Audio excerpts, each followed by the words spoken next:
हमेशा की तरह रेहान आज भी अपने ऑफिस में बैठा काम कर रहा होता है कि उसका बॉस उसे अपने ऑफिस में बुलाता है और कहता है, रेहान, आजकल ज़ॉम्बी गेम गेमिंग इंडस्ट्री में सबसे टॉप पर चल रहे हैं। हाँ सर, ये बात तो है। ज़ॉम्बी गेम्स की बात ही कुछ अलग है। हाँ तो रेहान, तुम हमारी कंपनी के सबसे अच्छे गेम डेवलपर हो और मैं चाहता हूँ कि तुम हमारी कंपनी के लिए एक यूनिक सा गेम बनाओ जैसा इंडिया में कभी आया ही ना हो। लेकिन सर, उसके लिए तो मुझे दूसरे देश के टॉप गेम्स को और उनकी टेक्नोलॉजी को स्टडी करना पड़ेगा। उसकी चिंता तुम मत करो, उसका इंतजाम मैंने कर दिया है।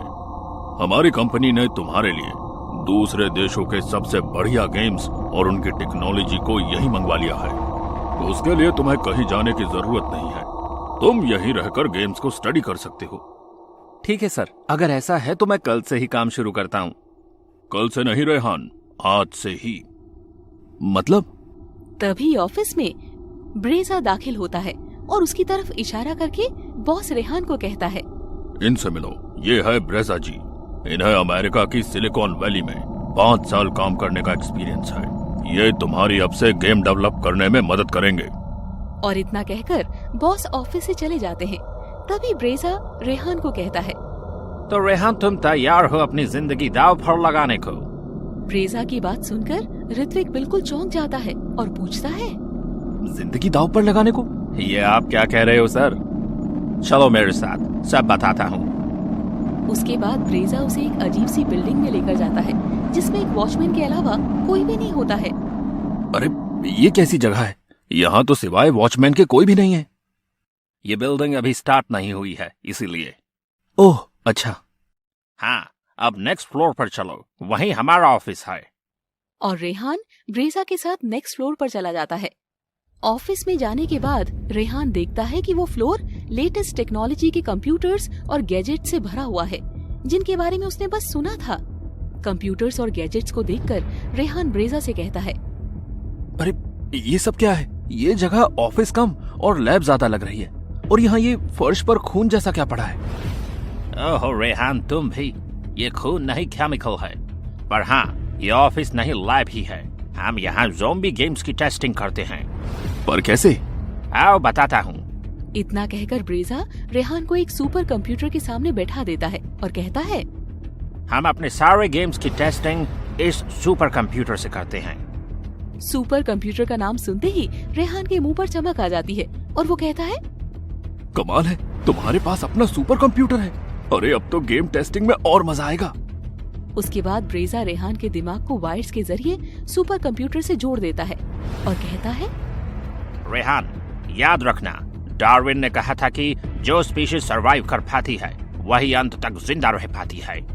अब इसका क्या मतलब है सर? मैं कुछ समझा नहीं।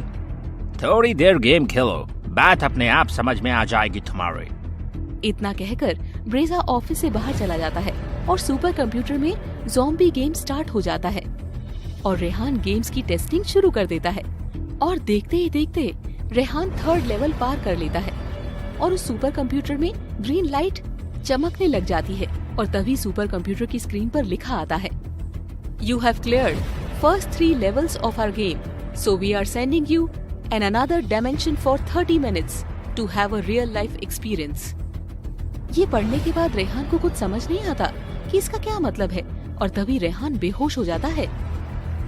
और अगले ही पल रेहान की जब आंख खुलती है तो रेहान अपनी आंखों के सामने एक लड़की को खड़ा पाता है। लड़की को अपने सामने खड़ा पाकर रेहान दंग रह जाता है और पहले तो उसे समझ में नहीं आता कि ये लड़की कौन है और वो यहाँ आया तो आया कैसे। रेहान इसी सब कंफ्यूजन में होता है कि वो लड़की उसे कहती है, लगता है उस ब्रेजा ने तुम्हें भी फंसा ही लिया। अरे तुम हो कौन और फंसा लेने से तुम्हारा क्या मतलब है? मेरा नाम रीना है और मैं भी एक गेम डेवलपर हूँ। अरे वो सब तो ठीक है, लेकिन मैं यहाँ आया कैसे? मैं तो अपने ऑफिस में बैठा था। रेहान की बात का जवाब देने के बजाय रीना उसे एक चाकू निकालकर उसके हाथ पर रख देती है। चाकू को देखते ही रेहान डर जाता है और बोलता है, ये क्या है? दूर करो, इस चाकू को मेरे से दूर करो। इससे इतना डरो मत, यही चाकू तुम्हें यहाँ जिंदा रखेगा। क्या मतलब? मैं कुछ समझा नहीं। आओ समझाती हूँ। इतना कहकर रीना रेहान को फर्स्ट फ्लोर पर ले जाती है और खिड़की की तरफ इशारा करते हुए बोलती है, नीचे देखो। पर नीचे है क्या? तुम्हारे सवाल का जवाब। रीना की बात मानकर रेहान नीचे देखता है और पाता है कि नीचे कई सारे लोग बुरी तरह से चिल्ला रहे हैं और उसे समझ में नहीं आता कि इन लोगों को क्या हो रखा है जो ये ऐसे चिल्ला रहे हैं। अरे इन लोगों को क्या हुआ? ये ऐसे क्यों चिल्ला रहे हैं? तो तुम अभी भी नहीं समझे? नहीं। और इतना कहकर रेहान फिर से नीचे देखता है और इस बार गलती से खिड़की पर रखा गमला गलती से नीचे गिर जाता है और नीचे मौजूद आदमी रेहान को देख लेते हैं। रेहान, ये क्या किया तुमने? अब जल्दी करो, भागो यहाँ से। अरे पर क्यों? इससे पहले रीना उसकी बात का जवाब देती, नीचे मौजूद लोग चिल्लाते हुए बिल्डिंग का दरवाजा तोड़कर अंदर आ जाते हैं। लोगों को अंदर आता देखकर रीना रेहान को लेकर पिछले दरवाजे से बाहर भागती है, लेकिन बाहर भागने के बावजूद भी वो लोग उसका पीछा नहीं छोड़ते। अरे ये सब लोग कौन हैं? और हमारे पीछे क्यों पड़े हैं? तुम खुद ही क्यों नहीं देख लेते पीछे मुड़कर कि ये सब आदमी कौन है? रीना की बात मानकर रेहान भागते भागते पीछे मुड़कर अपने पीछे पड़े लोगों को ध्यान से देखता है और वो अपने आप से कहता है, इन सभी लोगों की बॉडी का कोई ना कोई हिस्सा गला हुआ है और इनकी स्किन का रंग भी नीला हो रखा है और ये किसी भी एंगल से इंसान तो बिल्कुल भी नहीं लग रहे। अब उसे वो सुपर कंप्यूटर का मैसेज याद आता है और बात उसकी धीरे धीरे समझ में आती है कि कहीं वो ज़ॉम्बी की दुनिया में तो नहीं आ गया। रीना सच सच बताना, क्या हम ज़ॉम्बी की दुनिया में आ गए हैं? हाँ रेहान, पहले उस ब्रेजा ने मुझे यहाँ फंसाया और अब तुमको। तो अब हम क्या करें? पहले तो हमें इन ज़ॉम्बी से अपना पीछा छुड़वाना होगा। पर कैसे? जल्दी से मेरे पीछे आओ। और रीना तभी सड़क पर मौजूद गटर का दरवाजा खोलती है और बोलती है, जल्दी करो रेहान, कूदो इसमें। और वो दोनों नीचे गटर में पहुंच जाते हैं। चलो जान बची, अब मुझे साफ साफ बताओ, यहाँ ये सब चल क्या रहा है? सब कुछ तो मुझे भी नहीं पता। मुझे भी ब्रेजा ने बाकी गेम डेवलपर्स की तरह गेम टेस्टिंग के बहाने बुलाया और फिर उस सुपर कंप्यूटर से जोड़ दिया गया और मैं इस दुनिया में आकर फंस गई। वो सब तो ठीक है, पर हम यहाँ से अब वापस अपनी दुनिया में कैसे जा सकते हैं? इसका जवाब मुझे पता होता तो अब तक मैं वापस अपनी दुनिया में जा नहीं चुकी होती। अरे पता तो मुझे भी नहीं है। वो ब्रेजा तो बस डार्विन और उसकी थ्योरी की ही बातें किया जा रहा था कि जो सबसे फिट होता है वही जीतता है, यही नेचर का नियम है। Survival of fittest. हाँ, ऐसा ही कुछ। तभी उन दोनों को सीवर में एक आदमी की आवाज सुनाई देती है। ये कैसी आवाज थी? चलो देखते हैं। वो दोनों आवाज का पीछा करते हैं और देखते हैं कि वहीं सीवर में एक बूढ़ा आदमी छिपा हुआ है। बापू, आप कौन हो और यहाँ बैठकर रो क्यों रहे हो? बेटा, मेरे बेटे और पोते पोतियों तक को ये दरिंदे मेरी आंखों के आगे ही खा गए और मैं कुछ नहीं कर पाया। अब मैं कर्मों को रोऊं नहीं तो क्या करूं? जिंदा खा गए? हाँ, मेरे बेटे को, मेरे पोते को, मेरी पोती को जानवरों की तरह मार डाला उन दरिंदों ने। भगवान। और इतना कहकर वो बूढ़ा आदमी फिर से फूट फूट कर रोने लगा। नहीं, तुम मुझे मेरे हाल पर छोड़ दो, चले जाओ यहाँ से। पर रेहान बूढ़े आदमी की बात नहीं मानता और उसे जबरदस्ती उठाने लगता है कि तभी रीना कहती है, रेहान दूर रहो इससे। क्यों, क्या हुआ? वो देखो, इस बूढ़े के आदमी के हाथ पर दांत का निशान है। तो फिर क्या हुआ? अरे ये जख्मी हुए हैं तो इसका मतलब तो नहीं कि हम इनकी मदद ना करें। रेहान रीना को ये बात समझा ही रहा था कि तभी उस बूढ़े आदमी की स्किन का रंग भी काला पड़ना शुरू हो जाता है और वो एक ज़ॉम्बी में चेंज हो जाता है। भागो रेहान!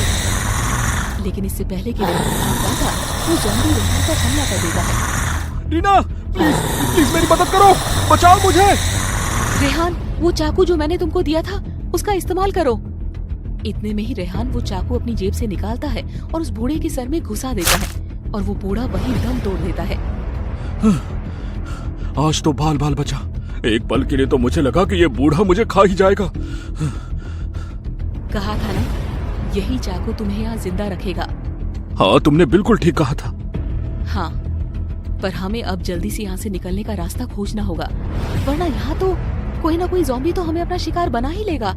लेकिन हम यहाँ से बाहर निकले भी तो कैसे? हाँ, याद आया। गेम के सेकंड लेवल पार करने के बाद आया वो मैसेज तुम्हें याद है, जिसमें लिखा था कि तुम्हें 1 घंटे के लिए रियल लाइफ एक्सपीरियंस के लिए दूसरी दुनिया में भेजा जा रहा है। हाँ, पर मुझे वो मैसेज लेवल 3 पार करने के बाद आया था और मेरे मैसेज में 1 घंटा नहीं बल्कि 30 मिनट लिखे थे। तो शायद मुझे यहाँ बस 1 घंटे के लिए जिंदा बचना हो और तुम्हें बस 30 मिनट के लिए। रीना की बात सुनते ही रेहान अपनी घड़ी पर नजर घुमाता है और देखता है कि उसकी घड़ी तो रुकी हुई है और रीना के पास घड़ी है ही नहीं। अरे, मेरी घड़ी तो रुकी हुई है। अब हमें पता कैसे चलेगा कि हमें कितनी देर और जिंदा रहना है? रेहान के ये कहते ही सीमा में भी ज़ॉम्बी पता नहीं कहां से आ जाते हैं और फिर उन दोनों को वहां से भी अपनी जान बचाकर भागना पड़ता है और वो दोनों ज़ॉम्बी से बचते बचाते एक बिल्डिंग में घुस जाते हैं। ये हम कहाँ जा रहे हैं? हमें बस किसी तरह यहाँ जिंदा बचना है। हाँ, तो हमें भागते रहना होगा और ये बिल्डिंग यहाँ की सबसे ऊंची बिल्डिंग है। चलो इसकी छत पर चलते हैं। ठीक है, चलो एलिवेटर से चलते हैं फिर। और वो दोनों बिल्डिंग के एलिवेटर के सामने जाकर खड़े हो जाते हैं और जैसे ही लिफ्ट का दरवाजा खुलता है उनमें से और ज़ॉम्बी बाहर आते हैं और उनसे अपनी जान बचाने के लिए वो दोनों सीढ़ियों की तरफ भागते हैं। सीढ़ियों पर भागते भागते रीना का पैर मुड़ जाता है और एक ज़ॉम्बी रीना को पकड़ लेता है और जैसे ही रेहान उसे बचाने के लिए आगे बढ़ता है, रीना चिल्लाते हुए कहती है, रेहान तुम जाओ, अपनी जान बचाओ, मुझे नहीं लगता कि मैं अब चल भी पाऊंगी। नहीं रीना, मैं तुम्हें किसी भी कीमत पर छोड़कर नहीं जा सकता। प्लीज मेरी बात मान जाओ, जाओ यहाँ से। पर रेहान रीना की बात नहीं मानता और रेहान ज़ॉम्बी से भिड़ जाता है और कैसे न कैसे करके ज़ॉम्बी से रीना को छुड़ा लेता है। रीना को ज़ॉम्बी से बचाने के बाद रेहान रीना को अपनी पीठ पर लाद कर बिल्डिंग की छत की तरफ चल पड़ता है और कैसे न कैसे करके वो बिल्डिंग की छत पर पहुंच भी जाता है और छत पर पहुंचने के बाद वो छत का दरवाजा बंद कर देता है। लेकिन जैसे वो रीना को अपनी पीठ पर से नीचे उतारता है, वो देखता है कि रीना के हाथ पर ज़ॉम्बी के दांतों का निशान है। रीना, ये कैसे हुआ? मैंने तुमको कहा था ना रेहान, तुम जाओ, अपनी जान बचाओ। अब जल्दी करो, मेरे ज़ॉम्बी बनने से पहले प्लीज मुझे मार दो। नहीं नहीं नहीं, मैं तुम्हें नहीं मार सकता। प्लीज रेहान, प्लीज, मैं उन दरिंदों जैसा नहीं बनना चाहती, प्लीज मुझे मार दो। पर रेहान चाहकर भी रीना को नहीं मार सकता, इसीलिए वो कहता है, नहीं रीना, मुझसे ये नहीं होगा।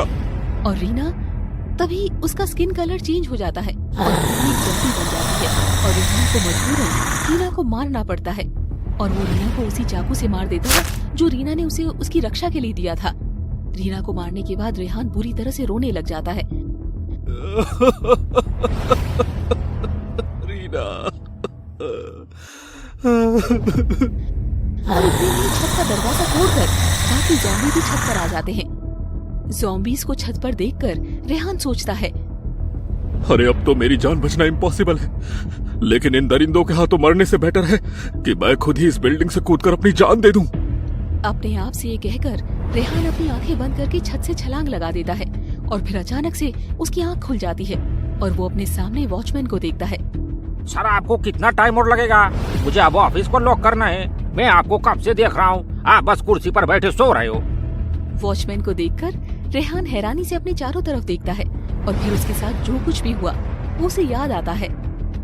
ज़ॉम्बी की बात याद आते ही रेहान चिल्लाता है, रीना, रीना! अरे ये क्या कह रहे हो साहब आप? कौन रीना? वॉचमैन की बात सुनने के बाद रेहान कुछ गहरी सांस लेता है और कहता है, कुछ नहीं, जाओ जाकर मेरे लिए पानी लेकर आओ। ओके साहब। वॉचमैन रेहान को पानी लाकर देता है और पानी से रेहान अच्छे से अपने मुंह को धोता है और अपने आप से कहता है, अरे आज तो बाल बाल बचे। क्या कहा सर आपने? कुछ नहीं, तुम ऑफिस बंद कर दो। इतना कहकर रेहान ऑफिस बिल्डिंग से बाहर चला जाता है और वॉचमैन ऑफिस को बंद कर देता है।